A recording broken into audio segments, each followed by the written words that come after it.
आप बताओ खाना किस हाथ से खाते हैं बेटा? हाँ, सीधे हाथ से खाना खाया जाता है। किस हाथ से खाना खाया जाता है? शाबाश, सीधे हाथ से। ठीक है। हाँ, किस हाथ से खाया जाता है? शाबाश।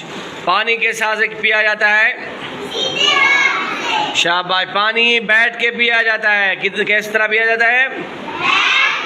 हाँ, पानी बैठ के पिया जाता है। और कितने सांस में पिया जाता है? 3 सांस में। कितने सांस में?